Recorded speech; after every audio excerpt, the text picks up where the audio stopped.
So welcome to the auditorium here at the Jan van Eyck.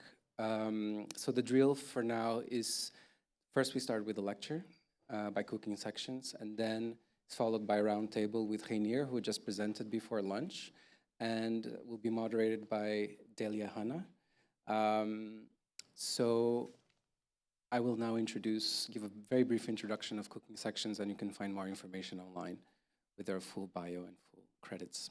So Cooking Sections was founded in London in 2013 by Daniel Fernandez Pascual and Alon Schwabe, investigating the systems that shape the world through food and tracing the spatial, ecological, and political legacies of extractivism.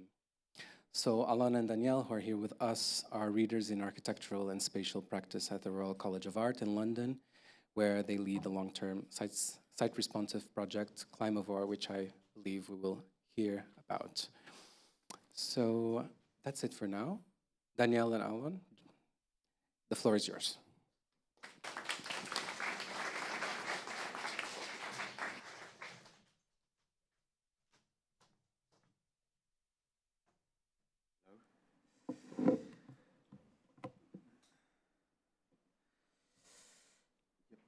Very good. So, good afternoon, everyone. Very excited to be back here at the Jan van Eyck, and very happy also to be speaking in this context, which I hope our work can contribute to kind of the thinking and all of the conversations that will happen in the next couple of days. We have, I guess, the challenging task also of giving a presentation right after lunch in a room that is quite warm. So if people are getting we will try to be very dynamic and energetic and keep you very entertained for the next 45 minutes. But also, if you feel like that you have to stand up at any moment, we will not feel offended. We've been in your situation many times. It's not easy. So we will begin. Reading into clouds, animal behavior, tree cookies, eyes, wallows, and oyster shells enable us to understand environmental histories that foretell the future of the planet. In the current climate crisis, these proxy records function as predictive indicators or archives of environmental histories that anticipate future renation, but also regeneration. As they encompass the planet's past and present, they shape our senses and sensorial engagement with the world. Reading them and into them has modeled and foretold the way the climate breakdown is unraveling. And we take reading also from its Proto-Germanic and English root to read, reden. Reading means to advise, to read objects, fossils, and living organisms, which is for us both a retrospective, but at the same time a projective act. These forms of sensing and perceiving intergenerational time have long been used not only to anticipate futures, but to inhabit them. And we want to take this opportunity today to think together how artistic prefiguration can open up space to both resist forms of erasure, but also to practice the future ecological, political, and social relations we want to live in the present. And we wanted to start with the briefly image of oyster readings, which was an installation and performance we did some years ago.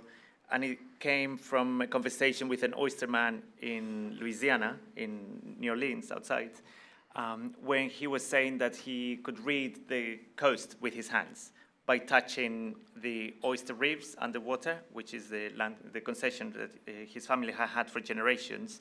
So we liked a lot this idea that he was literally touching and reading the reefs and how much they had been moving over time to understand freshwater diversions, but also water politics from the US Army Corps of Engineers, and eventually the changes of the Mississippi in its encounter with the Gulf of Mexico. So that act of reading oysters in the same way that dendrochronologists read trees, you know, when you read that 1 year was very dry, 1 year was very wet. The same with oyster shells and their growth rings. You can understand what has happened in the past year or years, and at the same time understand what the future of the oyster tells you. Therefore, today's presentation looks into the ways we have read into wallows to prevent the destruction of wetlands, into river flows that are being overrun by sewage runoff, and into peasant seeds that, together with the communities that tend to them, have resisted drought and heat waves, yet are under the threat of extinction.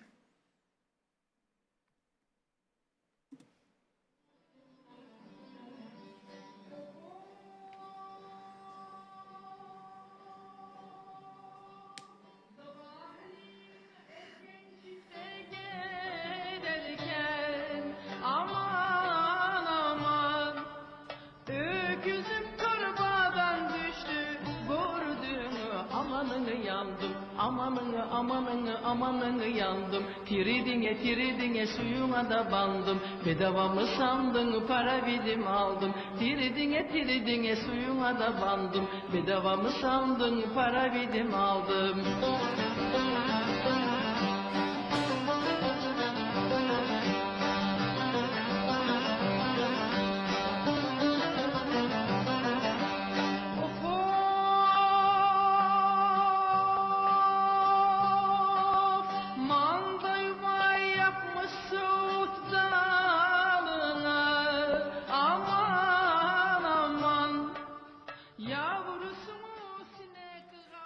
These images that you see on screen are traces and documents of a community of buffaloes and herders that tend to them in the northern outskirts of Istanbul. Across 8 villages that surround the newly built airport that was opened 6 years ago, in 8 villages, around 4,000 buffaloes are have been transforming and keeping these lands wet and alive.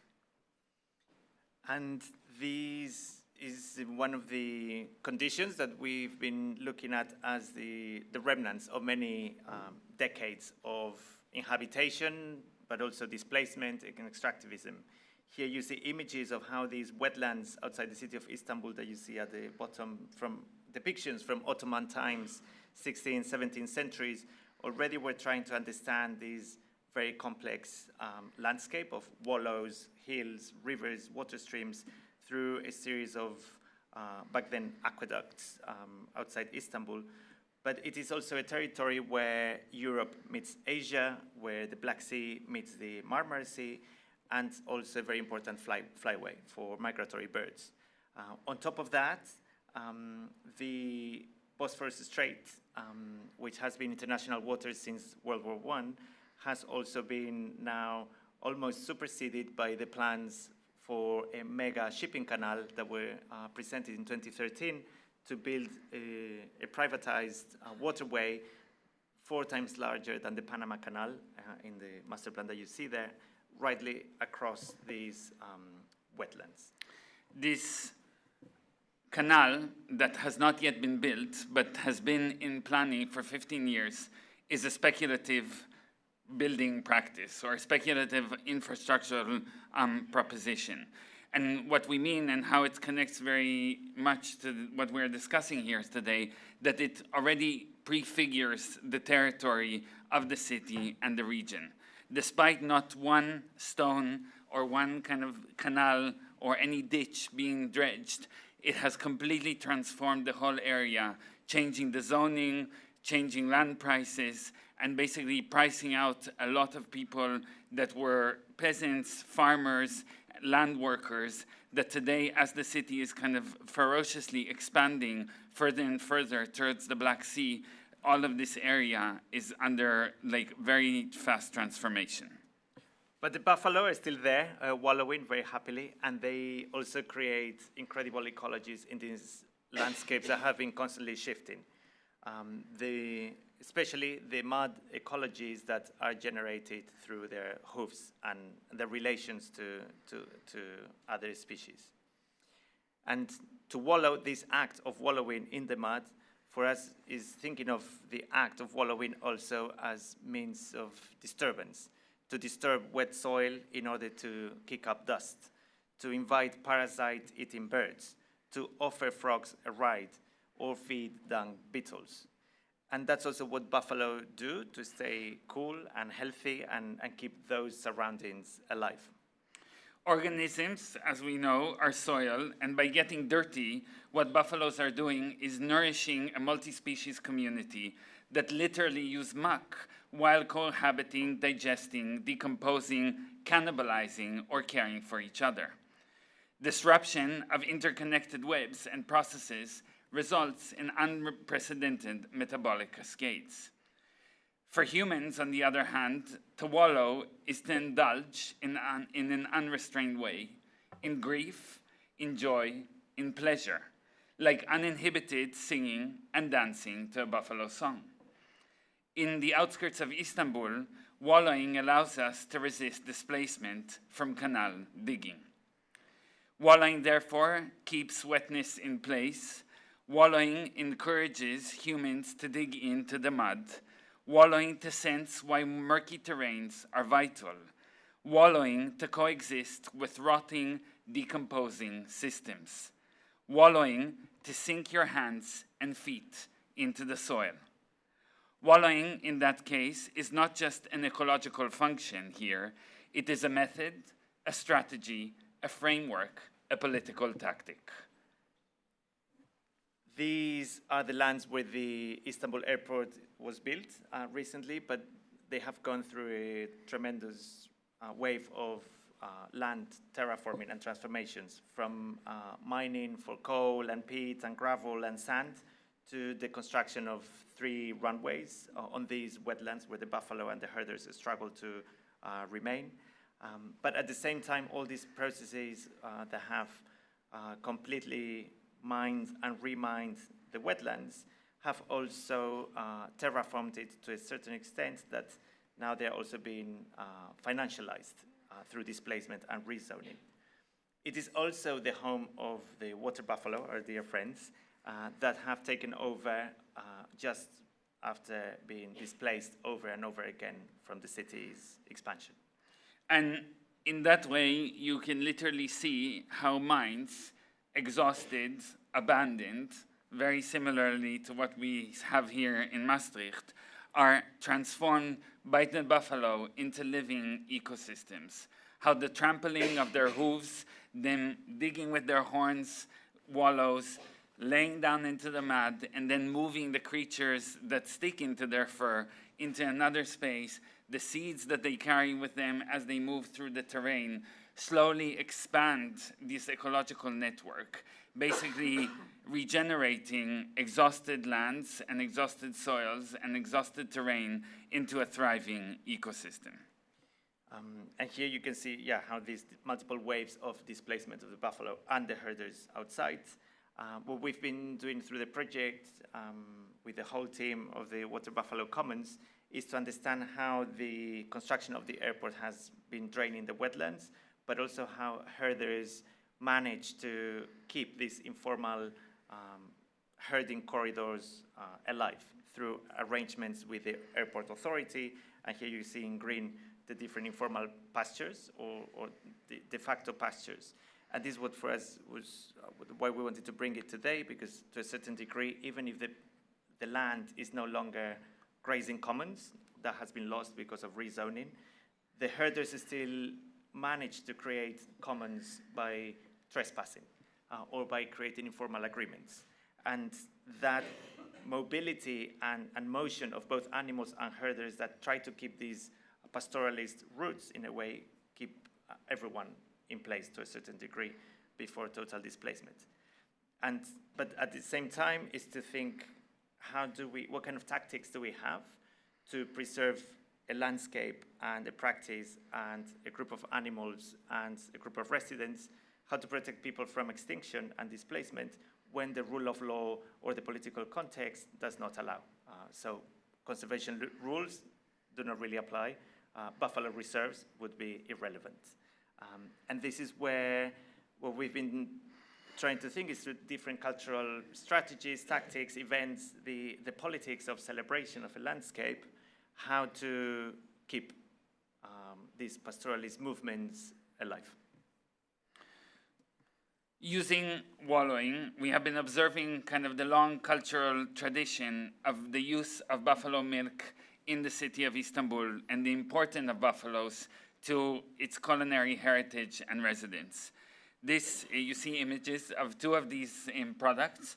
One is kaymak, which is basically a type of clotted cream that, because the buffalo milk has very high fat content, creates kind of a very thick type of food that is eaten together with many desserts, and sütlaç, which is a rice milk pudding. And these desserts for centuries have been served in muhallabeshis, basically milk pudding shops that were dotted all across the city. Today in Istanbul, there are only 3 of these shops left that still serve buffalo milk products that come from the region of Istanbul. And to kind of start the project and think how we can celebrate and preserve these strategies, these landscapes, these ecologies, in the 2022 Istanbul Biennial, we opened Çamuralem, basically Wallowland, a muhallabeshi shop that brought together these products, but also became a space to document all of these different movements, pressures, and transformation that have happened to the Wallowlands. It started from digging a wallow for the buffaloes in the wetlands, harvesting the clay, and together with Başak, a local potter in Istanbul, making 1,000 yogurt and kaymak and sütlaç pots that were used to serve the desserts in the shop. Then we also documented the different type of grasses, flowers, and plants that buffalo rely on and thrive on, and brought them into the space. And together with a local musicologist, documented songs, buffalo songs, in 5 Anatolian languages: Turkish, Bulgarian, Greek, Armenian, and Kurdish, that all kind of show the arc and the importance of buffalo and kind of buffalo history and buffalo culture in the different communities that live in Anatolia. Another layer was to also celebrate these pastoralist forms of life in the post-industrial wetlands of the city. To do that, we started the Buffalo Festival, Manda Festivali, back in 2022. And one of the features was we were asking the herders, what do you want, what would you like to celebrate in the festival? They kept saying that they love beauty pageants, which is very common in rural festivals in Turkey and other places. But because we didn't want to put the buffaloes as a beauty object on display to be judged, we suggested to commission a photographer from Istanbul every year to create a campaign and a depiction of both buffalo and herder in these post-industrial intimacies we like to see. And here you see images of the music performances. Also, there were wallowing walks. Every year since 2022, we've been hosting it as an itinerant festival that goes across the 8 herding villages that used to be much more connected, but since the construction of the mega airports, they've been more and more fragmented, especially the herding corridors that used to happen between them. So through music, dance, celebration, the local food market, basically all of these different practices and cultures are brought together at the festival. And every year we hold a buffalo herder portrait competition that kind of celebrates, but also put the context, the different kind of relationships between the buffalo and their herders. And this for us became very important the moment we started collaborating also with the local municipality and received billboards to put these posters on display as a municipal campaign or a citywide campaign for the festival. So in the same way that real estate advertisement is already projecting the future of this area and as this terrain on its residents, right, and through the speculative acts prefigure what this area is going to be, the portrait competition and the poster campaign tries to project a different alternative future and futurity back into the city. And from a practice of herders that is very much marginalized and unseen, how can we find ways to put these relationships and the intimacies between buffaloes and the herders that we see as crucial for acts of conservation and preservation of this landscape and the terrain at the center of this celebration, and the way we can rethink the city and its outskirts and its wetlands. So it's been, as you can imagine, a journey over the past 5 years of Buffalo festivals. We just came back a few weeks ago from the 5th edition, and also how to bring the municipality on board when, central politics or central governance are pushing for the construction of the canal, and yet it's pretty much agreed that everyone loves buffalo milk desserts. So what we've been doing is to try to use the celebration of that very iconic, quintessential element in Turkish cuisine to not just raise awareness, but also project a certain future of keeping the wetlands as part of the city, as well as the buffaloes also residents. This included also, as you can see, children parades at the festival, walks where people get to see and encounter the wallows and the mud up close and hear from the herders directly on the practices and how buffaloes are regenerating and preserving the landscape, but also kind of into developing a model, which is the core of the whole project, where through a line of water buffalo milk products, Lopka, we are trying to enhance the consumption and developing an economic model by which the herders can support themselves, because today many of the economic challenges rise from the fact that herders sell their milk to a middleman and do not get the absolute value and profit that they could from the product, which is very lucrative and quite expensive, to a herding common strategy, basically how to restitch and reconnect the 8 herding villages that are constantly being torn up by mega infrastructure, the airport, and the looming canal. And the last part is a stewardship body, a type of co-op and organization that could bring the herders together and give them basically an economic and political power. This is done also through multiple conversations, workshops, as you can imagine, a lot of activities, but also trying to connect with restaurants in the city, that despite the fact that they're almost like just half-hour drive away, many people in Istanbul don't, even if they grew up there, they don't even know there's 4,000 buffalo that are also city residents, especially after the rezoning that made the villages into urban land for it to be even more financialized and built. So we've been collaborating with, we just finished this week, these festivals where people could taste the buffalo milk desserts made with Lopka, which is this prototype cooperative that we are starting to test out with the herders and the muhtars, the village mayors. These were the restaurants in the city where people could go to, and basically understanding, that was the slogan of the campaign in Turkish, how buffaloes, herders, and wetlands, they all make each other. So you cannot separate the wetland or the buffalo or the herders as single items of or entities of conservation policies, but it is the three roaming together what makes it happen. Some images of this year's campaign, which was focusing more, it was the brief for the photographer, Ekin, where, she was tasked with trying to portray these different forms of intimacies, like close-ups between herders and buffalo.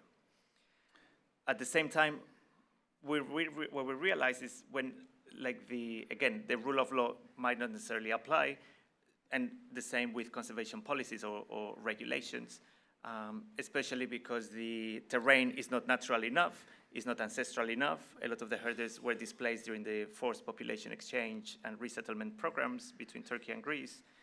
So what we started drafting with the muhtars and the herders was a declaration on post-industrial pastoralism, which means how to think of these sites that are happening more and more, as you were saying, outside Maastricht as well, what happens with these abandoned mines, and why to push people out instead of welcoming everyone in. So there's been a series of workshops, and we continue working on it to think what those rights of preservation and structured trespass can facilitate the wetland itself. And all of that kind of becomes then a tool basically for alternative mapping, for thinking how to inhabit the terrain. And this kind of was done through various participatory mapping workshops with local experts, but now also through a game that we've developed for the last festival that is trying to kind of bring kind of all of the different pressures and infrastructures that are looming over this territory to a game, a board game that we developed together with the herders that also both gives and develops strategies of how to overcome some of these challenges, but also gives the opportunity at the festival for city dwellers, residents, to come in and play and understand kind of these relationships and challenges through an act of negotiation and game.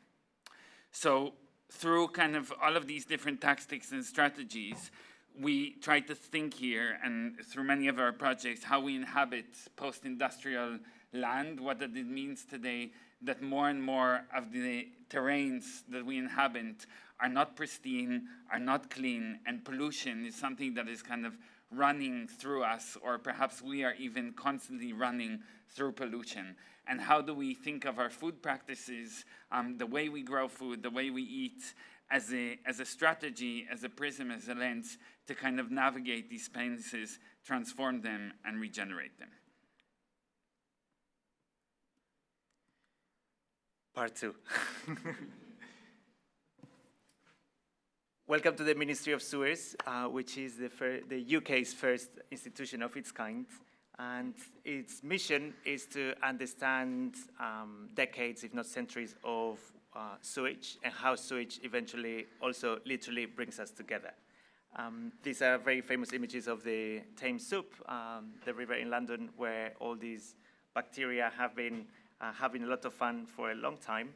And the current sewage crisis that, I don't know if you're aware, but it's constantly on the news.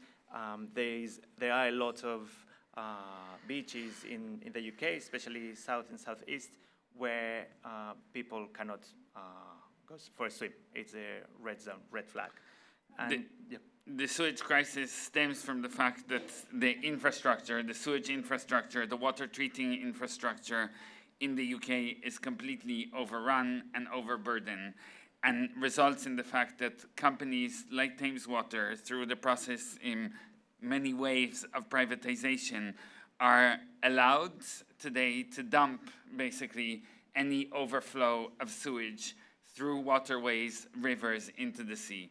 That compounded with with road runoff, with agricultural runoff, basically creates a lot of these different kinds of monster soups all across the coast, and many areas have become extremely dangerous to swim, where basically people are going into the water get infections that are happening because of exposure to E. coli and different kinds of bacteria, but also many different types of species like fish and oysters are changing sex, for instance, because of their exposure to hormones, or creating or being exposed to antibiotic resistance, again, because of the amount of antibiotics that is being washed into the sea. So it's quite crazy. It sounds like the 19th century monster soup, but that's the reality. And because there's no civic tools to monitor that, the government is not doing it. Sometimes even the companies that are polluting are the ones in charge of self-monitoring. There's all kinds of initiatives, grassroots initiatives, demonstrations, protests.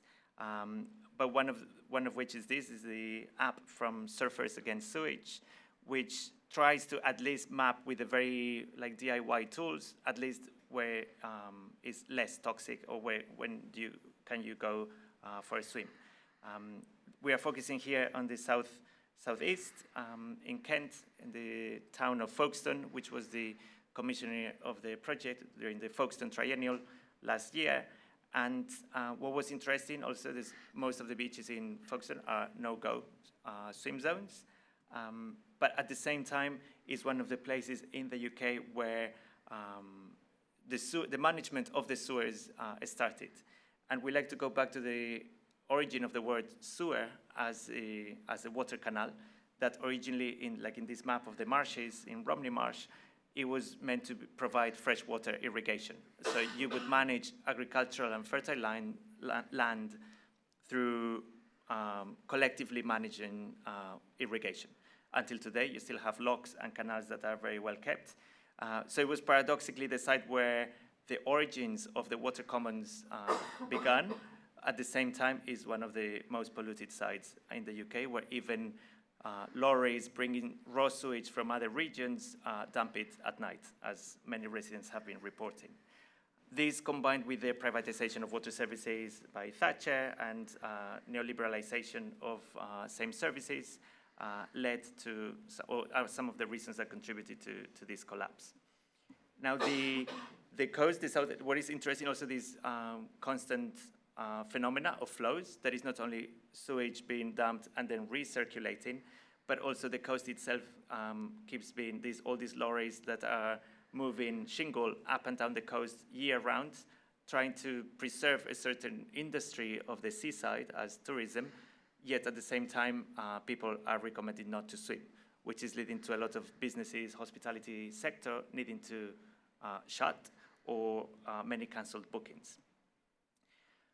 And when looking into these very iconic disasters or weather phenomena in the UK, we wanted to go back to the drought in 1976 in England, one of the worst in the 20th century, where the response from the government was a very performative act of appointing Dennis Howell, in the image in the middle, as the Minister for Drought to solve the problem across the country. So he himself was a very performative character, going around recommending people to take showers with their partner to save water, amongst many other things.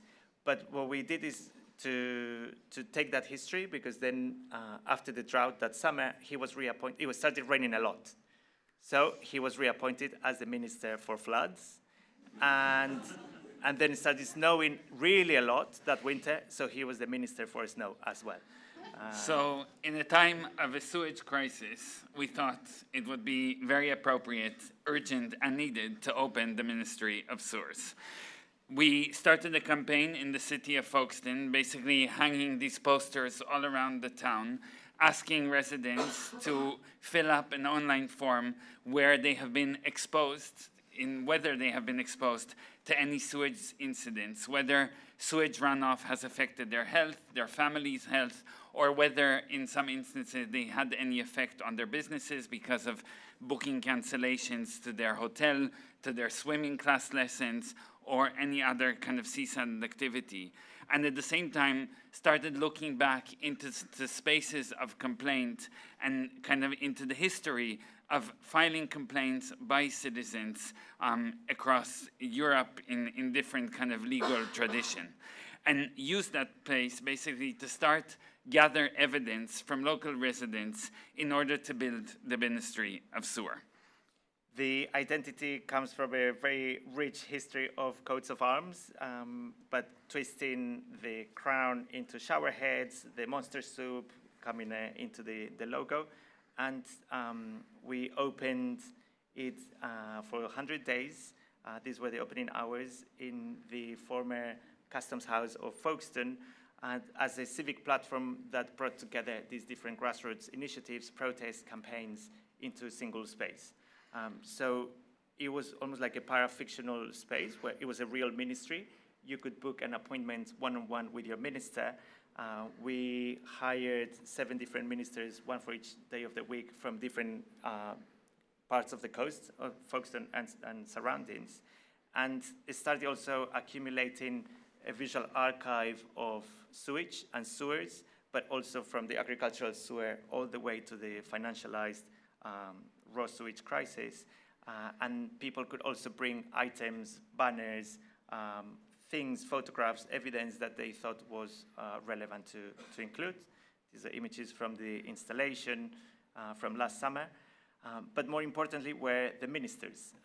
Here we have Patricia Rolfe, that were all themselves still are activists in their communities. So for us it was important that it was not performers pretending to be ministers, but actual people that will hold and share knowledge through all these appointments one-on-one every half-hour time slots that you could book online. And also we work with environmental lawyers to think how to ask questions. So if the minister is collecting evidence that the government is not doing, how to build that archive that is operable also towards the future, when we can go back to the log of grievances, that was the ministerial box, where all these complaints were logged in terms of what we would say business disruption, damage to property, ecocide, etc. Over the course of this 100 days, we've collected hundreds of testimonies through interviews that have basically created the log of grievances. And that is kind of now being analyzed and assessed together with these lawyers, whether any public or private nuisance claims or lawsuits and legal actions can be taken place. In parallel, we launched a petition to demand from the government to evaluate and test the water all year round, because today water is being tested in the UK only through the bathing season, which gives a very partial image of the water pollution that is existing in the water, and kind of creates quite an arbitrary system by how beaches are declared as swim zones or no swim zones. And that kind of petition has gained like thousands of signatories, and is being taken now by the local MP to the central government, trying to bring kind of this motion into Parliament. And again, this is kind of, despite the fact that the ministry is now closed, we are working together with the Folkestone Triennial to think how this project can continue by creating a mobile ministry, basically that will enable other cultural institutions around the coast of the UK to invite the Ministry of Sewers into their premises and use the cultural institution as a platform to kind of expand and collect more testimonies in different parts that are affected by the sewage crisis. Chapter 3.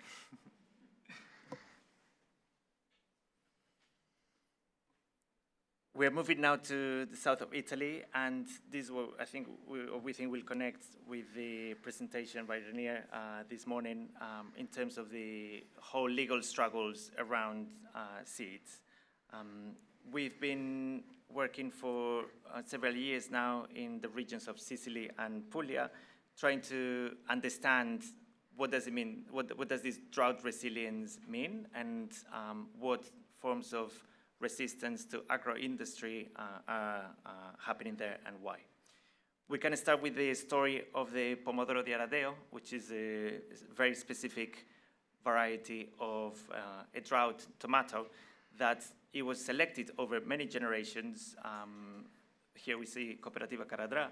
They chose it in this very particular village because it was highly resistant to drought and also lasted the whole winter when you hang them on the vine. The challenge is that it is very thick skin, it is bitter, and has seeds that perhaps our palates don't like, because also we have lost the taste of drought. Through all the homogenization and standardization of all these varieties that we're hearing this morning, there's been this cultural heritage that is being lost in terms of agrobiodiversity that was extremely adapted to extreme drought conditions and water scarcities because of the homogenization of single varieties that work everywhere with a lot of agrochemical inputs. But also our own palate has been changing.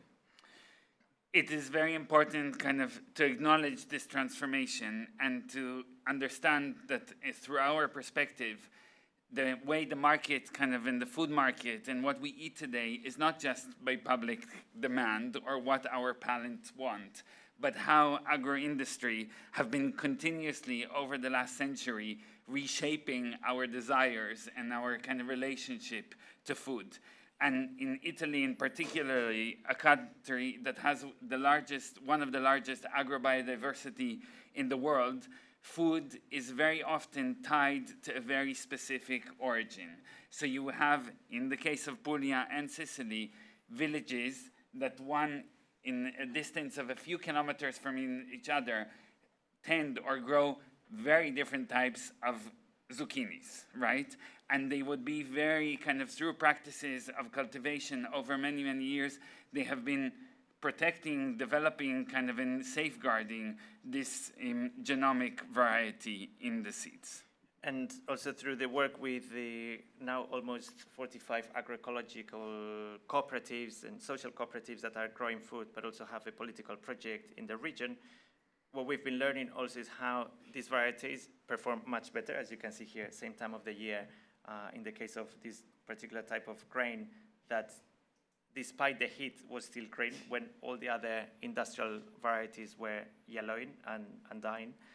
And what is also interesting about the Puglia and Sicily is that apart from being the regions with the highest aridity index, they've also nourished forms of resistance to the market, to agro-industry, because the terrain was either too rocky or too hard or too dry. So there's like very particular landscapes on the margins of agro-industry that have managed to cultivate this incredible variety of grapes, of almonds, of pumpkins, hundreds of it. This is also not an isolated case, and it's also it's not nostalgic of like the food of the grandmother, the nonna, but there's a very politicized struggle, land struggles, access to land, feudal like structures that have been almost surviving to the 21st century, and also labor exploitation of many types of mafias. But there has been a long tradition of resistance, collectivization, cooperatives, land occupation movements, on which these cooperatives, in a way, are kind of the lineage of that.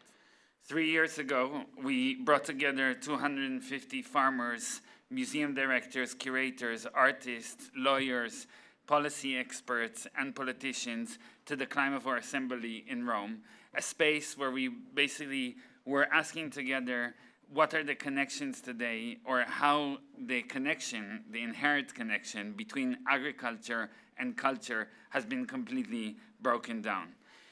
Through occupying the space of Museo della Civiltà and Campidoglio, the Rome City Senate, we heard from farmers what cultural institutions could actually do for farmers and how they can support these land struggles in order to bring together what kind of city dwellers and try to resist this homogenization, industrialization, and the ways that the market is kind of bringing a lot of these practices, seeds and cultivars to extinction. And apart from being very fun to be under Julius Caesar in Rome, what it was, the gathering in a way was proposing also a lot of the initiatives of how these structures of support could work. What can the museums do to support the land struggles, seed struggles of all these cooperatives that really want to exist beyond the margins and impositions of agro-industry. So part of those conversations led to a series of actions and strategies that we'll explain. The most obvious one was to first identify 125 varieties of extremely localized vegetables under threat of extinction. We did that with a network of seed savers, but also created a network of, we call them drought nurseries. Because the problem is, and we'll explain why, the legal constraints for peasant seeds is that you cannot commercialize those varieties unless you pay for the registration or have an agro industry behind it. So we needed first a place to source the seeds, and the propagation needed to happen through these drought nurseries in the cooperatives. Then we had these 125 varieties. You can see the names of like specific beans and specific pumpkins named after the very tiny village that might have a different color trait, as we learned this morning, from the village right next to it. Then we had the propagators across Sicily and Puglia of all these cooperatives that do it as a political project. It's not, for them, it's not just growing food. They want to see themselves as environmental custodians of a whole ecology. Then basically to think how those different varieties depend also on the insects, on the other types of plants that co-evolve with. And this is what we've been thinking also as this idea of co-evolutionary mutualism. So it's a form of mutualism, of codependencies between beans, pumpkins, and cultivators. So you cannot just preserve the bean or the lentil But you do need these relationships that have been growing over decades.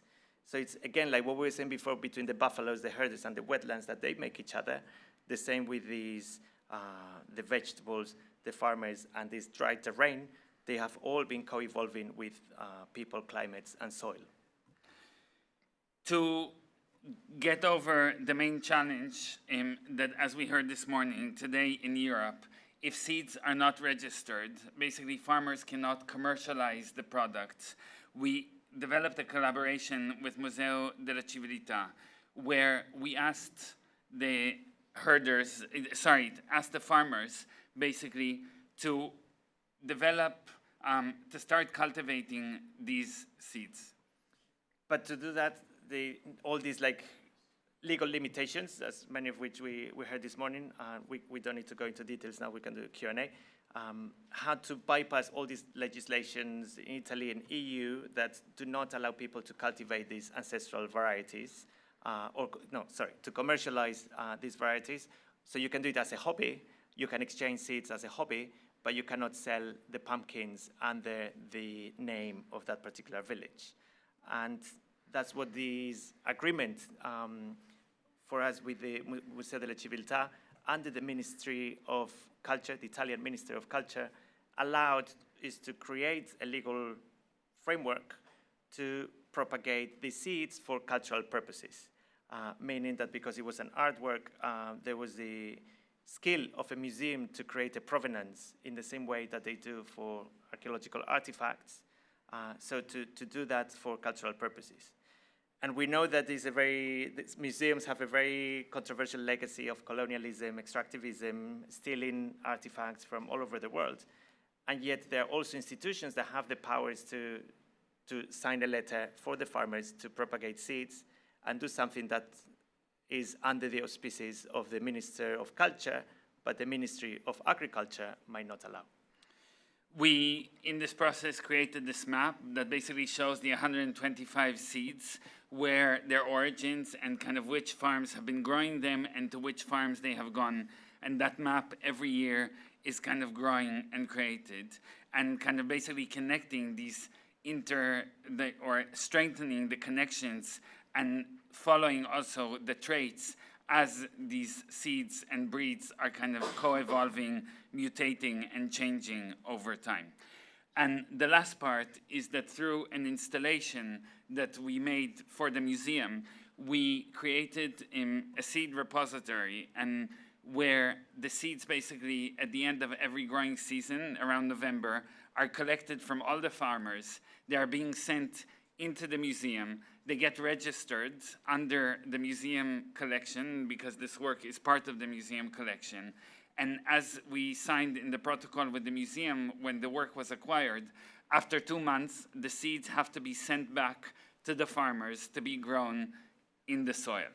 And that is also a way to circumvent the challenge that many seed banks create today, where they're basically freezing seeds in time. And the farmers that we work with are very, very stringent and advocate that in order to ensure that seeds and plants survive in the future, they have to be constantly grown and cultivated and developed with the soil, with the climate, and with the communities that take care of them. But still, all these legal limitations are a burden. So part of the legal work we've been doing with different scholars and law professors in Italy is to develop 2 strategies. One in the short term, which is these legal amendments to the regional laws of Puglia and Sicily, to at least allow for or create cracks almost for or legal fictions, advancing legal fictions to allow some of these futures that we want to see in the present. To do that, some of the articles were amended, and this is what has been circulating through the farmer assemblies that we've been running also in the different villages. But at the universalist level, also how to think at EU or global policy level of the rights of peasant seeds.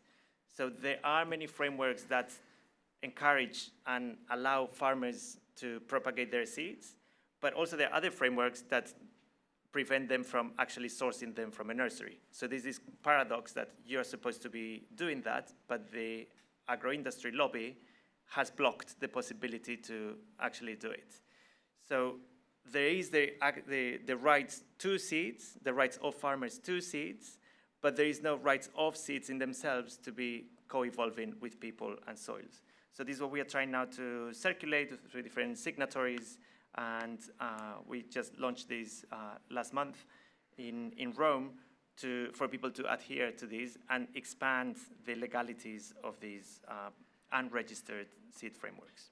So through this project and other, we're basically questioning how acting as if the necessary social and political conditions are already in place, allowing legal norms to be subverted, building an alternative ecological horizon, one that the Ministry of Agriculture in this case may prohibit, but the Ministry of Culture now enacts.